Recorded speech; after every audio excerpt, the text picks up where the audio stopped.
शांति। 15 जुलाई 2024 के ईश्वरीय महावाक्य। पहले सुनते हैं आज की मुरली से होमवर्क।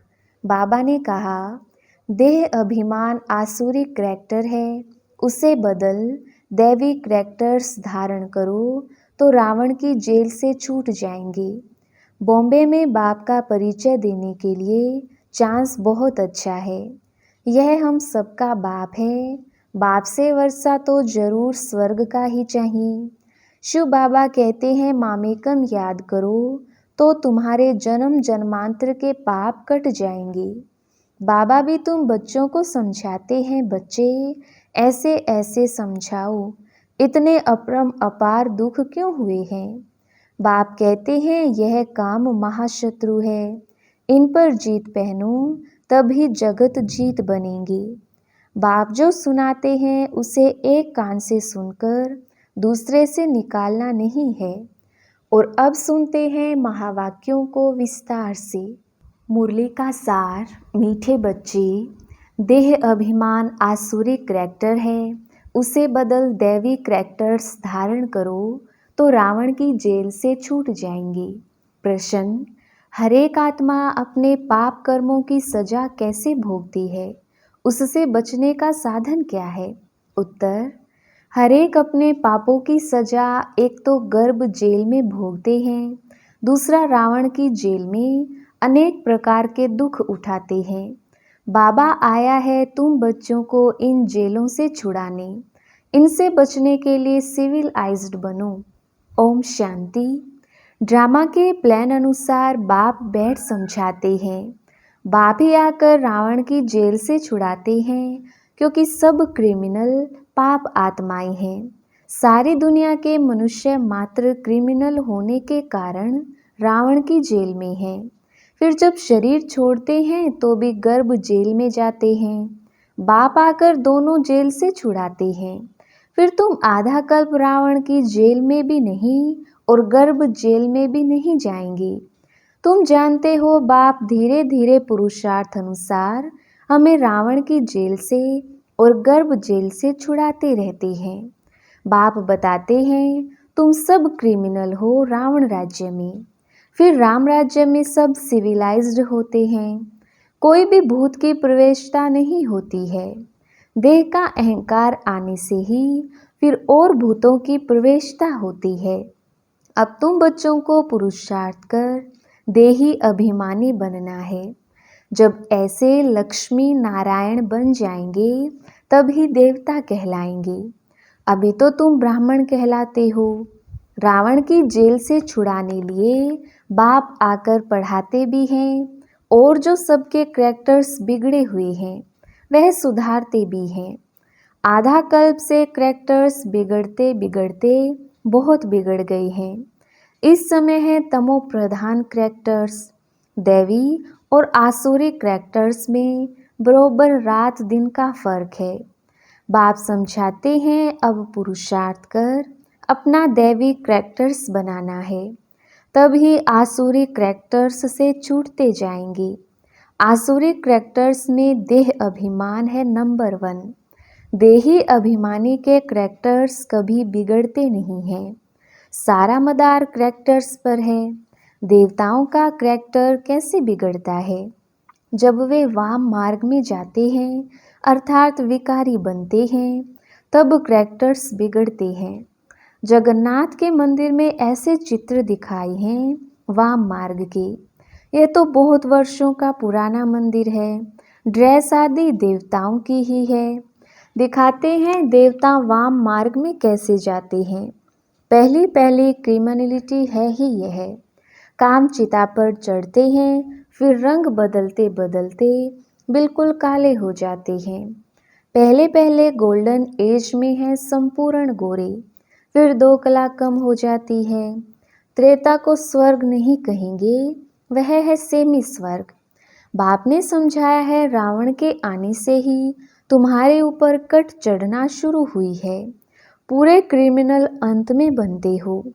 अभी 100% क्रिमिनल कहेंगे, 100% वाइसलेस थे, फिर 100% विशेष बने।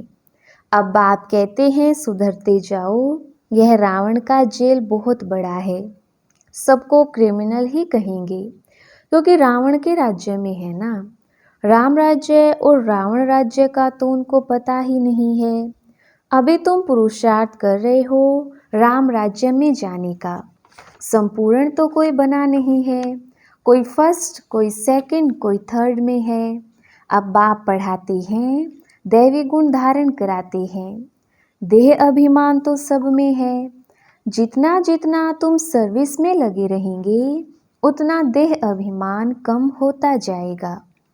सर्विस करने से ही देह अभिमान कम होगा। देही अभिमानी बड़ी बड़ी सर्विस करेंगे। बाबा देही अभिमानी है तो कितनी अच्छी सर्विस करते हैं। सभी को क्रिमिनल रावण की जेल से छुड़ाए सद्गति प्राप्त करा देते हैं। वहाँ फिर दोनों जेल नहीं होंगी, यहाँ डबल जेल है। सतयुग में ना कोर्ट है, ना पाप आत्माएं हैं, ना तो रावण की जेल ही है। रावण की है बेहद की जेल। सभी 5 विकारों की रस्सियों में बंधे हुए हैं। अपरम अपार दुख हैं। दिन प्रतिदिन दुख वृद्धि को पाता रहता है। सतयुग को कहा जाता है गोल्डन एज, त्रेता को सिल्वर एज। सतयुग वाला सुख त्रेता में नहीं हो सकता क्योंकि आत्मा की 2 कला कम हो जाती है। आत्मा की कला कम होने से शरीर भी ऐसे हो जाते हैं। तो यह समझना चाहिए कि बरोबर हम रावण के राज्य में देह अभिमानी बन पड़े हैं। अब बाप आया है रावण की जेल से छुड़ाने के लिए। आधा कल्प का देह अभिमान निकलने में देरी तो लगती है, बहुत मेहनत करनी पड़ती है। जल्दी में जो शरीर छोड़ गए वह फिर भी बड़े होकर आए कुछ ज्ञान उठा सकते हैं। जितना देरी होती जाती है तो फिर पुरुषार्थ तो कर ना सके।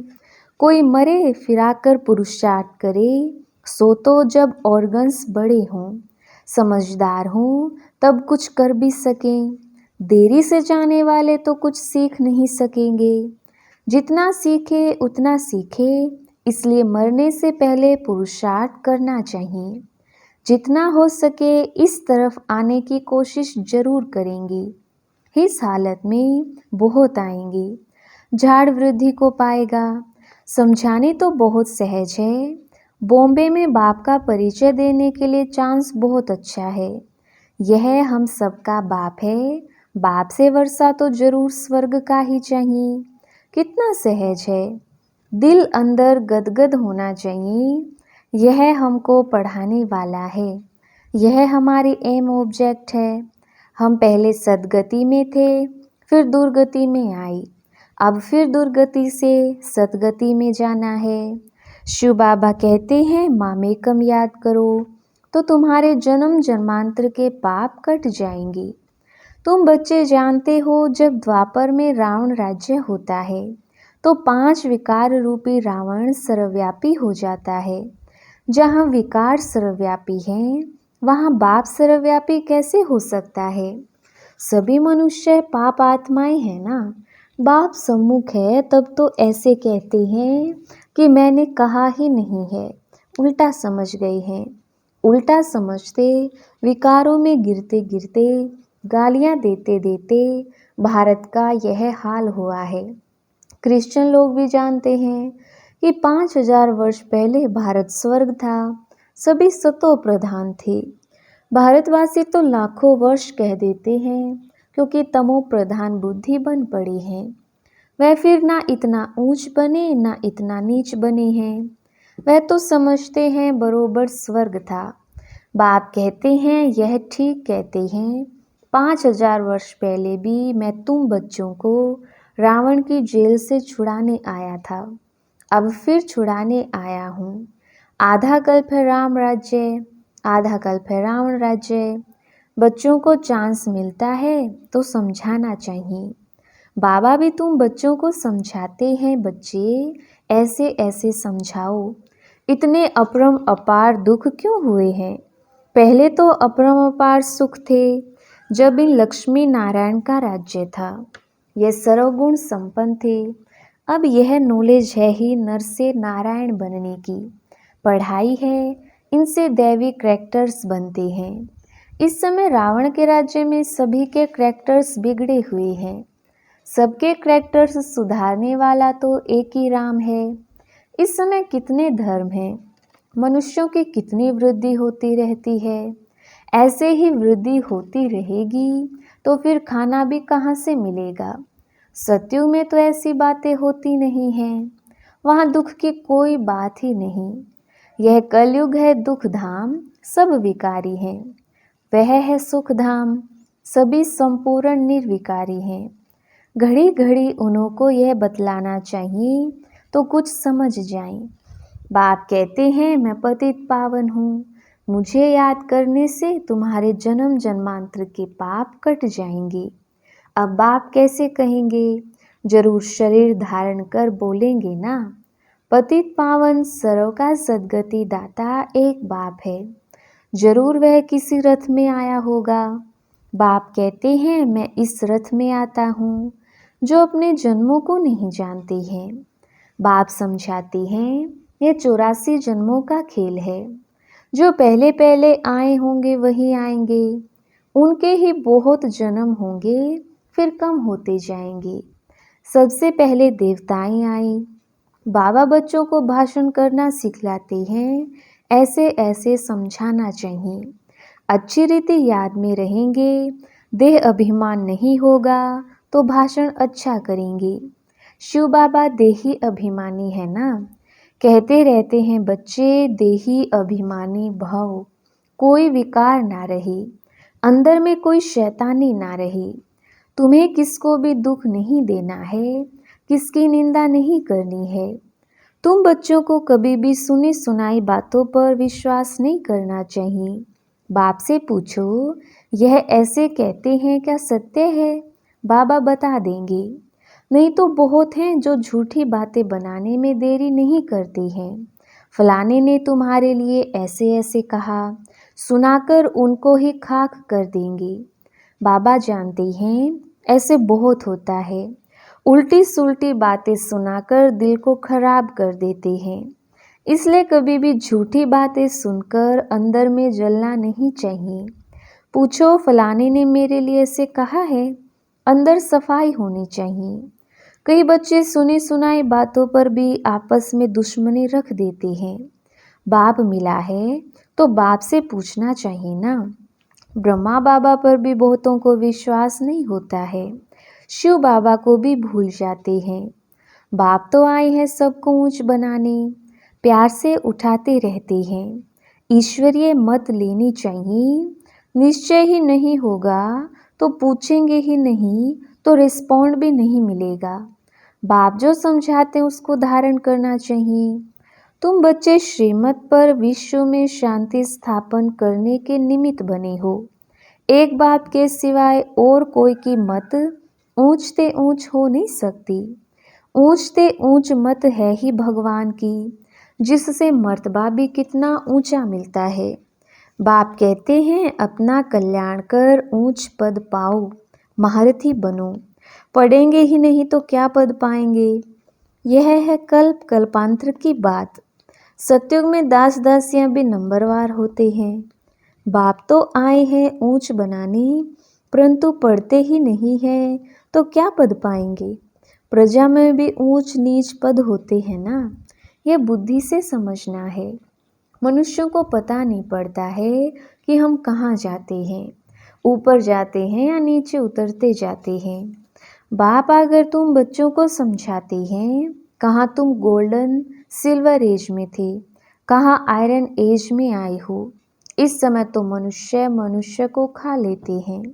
अब यह सभी बातें जब समझें तब कहें कि ज्ञान किसको कहा जाता है। कई बच्चे एक कान से सुनकर दूसरे से निकाल देते हैं। अच्छे अच्छे सेंटर्स के अच्छे अच्छे बच्चों की क्रिमिनल आई रहती है। फ़ायदा नुकसान इज्जत की परवाह थोड़ी रखते हैं। मूल बात है ही पवित्रता की, इस पर ही कितने झगड़े होते हैं।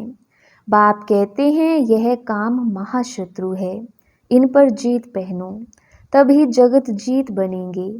देवताएं संपूर्ण निर्विकारी है ना, आगे चल समझ ही जाएंगे, स्थापना हो ही जाएगी। अच्छा, मीठे मीठे सिकिलदे बच्चों प्रति माता पिता बाप दादा का याद प्यार और गुड मॉर्निंग।